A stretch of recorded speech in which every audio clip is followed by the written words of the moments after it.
Okay everybody, I'm back again. Today I'm going to show you the proper technique to bread. I showed a battering technique in a prior video. Today is all about bread. So I've got my boneless, skinless chicken thighs. They are seasoned. Everything here is seasoned with salt, pepper, onion powder, and garlic powder. So I've got my boneless, skinless chicken thighs. I've got 4 eggs whipped in a bowl here. I've got my flour and I've got my breadcrumbs. My breadcrumbs, again, other than the seasoning that I mentioned, I also have some fresh parsley in there. I just think it adds a nice little flavor in there. And I have my landing area so that when I'm done my battering, I'm going to lay it on the wire rack just so it doesn't get all kind of soggy on the bottom. It just keeps that breading nicely on the outside.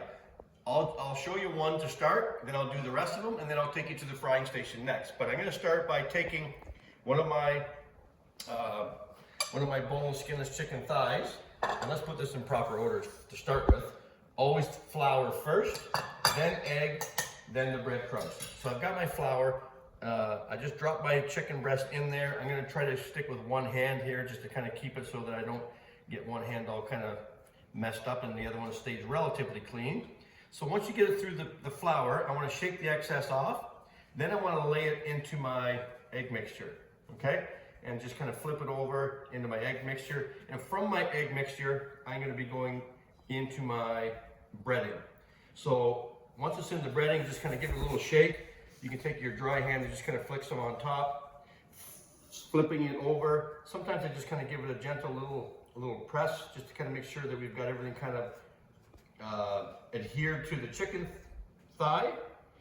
And then shake any excess off, and then I'm just going to lay it down on my tray. There's one completed. I still have 1, 2, 3, I still have 5 or 6 to go. Once I get them all breaded, I'll take you to the frying station. Stay tuned. So I've got all my chicken thighs breaded, ready to go. I have my oil heated. Let's get started here. So I'm going to be I'm going to fry like 3 or 4 at a time. So now that my oil is at temperature, I simply want to just take it with my tongs and just kind of very gently just kind of lay them down. This is shallow frying as opposed to deep frying. So I'm going to turn my heat up a little bit because now we're reducing the heat as we add into the pan. I think I got room for one more. And already, like with the spices and the seasoning that I have on the chicken, I can already smell what's happening here. So I'm gonna let these go for about 3-4 minutes. We're gonna flip it on the other side. I'll show you the golden brown, and then I'll continue the process until we're all done. And then I'll show you how we prepare it before it goes in the oven.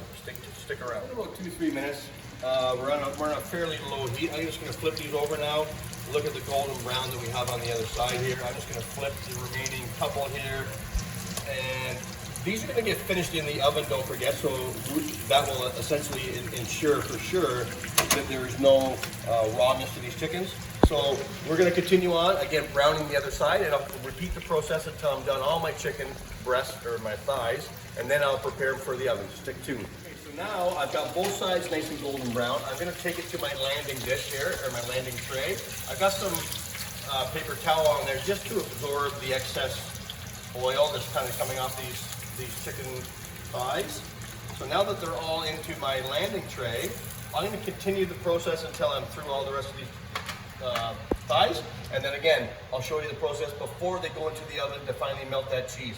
Stick tuned. Okay, so come on in here and have a look. I've got them all nicely browned up there from the oil in the pan. Now I'm ready for my next stage. So they're going to go into the oven, and I've got an oven on about 350, 375. I just want to melt this cheese. I don't really want to, these are already cooked for the most part.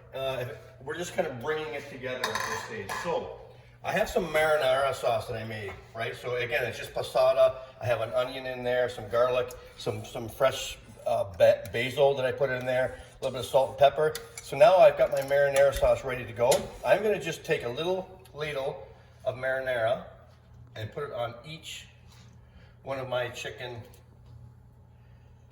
thighs that have been nicely browned. Again, we don't want to drown them. We just want to kind of put a nice little bit of marinara sauce on there.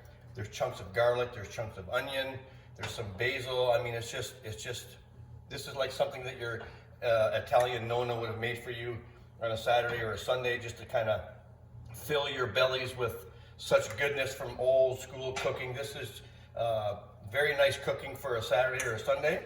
to enjoy with friends and family, as I'm going to be doing tonight. So again, get your marinara sauce on there. Once you have that done, we're going to be putting some good melting cheese on there. You could use provolone, you could use Havarti, you could use mozzarella. Any good white melting cheese will do. You could put cheddar cheese on it if that's all you have. We're going to be using some white. I actually have Havarti here. I kind of like it, so I'm just going to kind of break it into pieces and just kind of lay it down. It's just kind of, you know, we don't need a great big piece of cheese on every one, just enough to kind of coat the top of the nestling on the marinara sauce, and then on the chicken, it just adds such a nice finishing flavor. And then the cheese gets nice and bubbly on top. I mean, it's just to die for. That with either a nice salad or pasta on the side, which is what we're gonna do in a moment. This is now ready for my oven. So my oven, again, as I said, is at 350. I'm gonna be putting these in the oven, let them kind of just let the cheese melt, get all kind of bubbly, and then we'll take it and we'll serve. Just stay tuned. Okay, so the chicken Parmigiana just come out of the oven. Have a look. So we've got nicely melted cheese on there. I'm gonna bring it over to my plate. So what I've done here is I've got some pasta. I do a little combination just because I like it. I kind of did it in the style of what they call aglio olio, which means garlic and oil. So as I tossed the fresh pasta after it was boiled with a little bit of garlic and olive oil, a little bit of the pasta water, I kind of get it going that way first. I did finish it with a little bit of the marinara sauce on top. Now, this is really ready to go. Again, just a little touch just for kind of presentation purposes, just kind of a little bit of marinara on top of that breaded chicken, that chicken Parmigiana. It's just such a nice way to kind of finish. And to garnish at the end, just a little bit of parsley from a height, just kind of let it fall kind of wherever it may. It just adds a little bit of color to the plate. This is a typical Italian dish. The colors of the Italian flags, which is red, white, and green.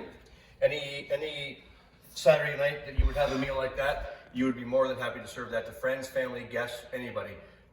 This is my Saturday night meal. I'm gonna go enjoy this with my special person and the nice little bottle of red wine I got on the table. Try this at home, chicken Parmigiana with a little bit of fresh pasta, aglio olio with pomodoro sauce. Enjoy.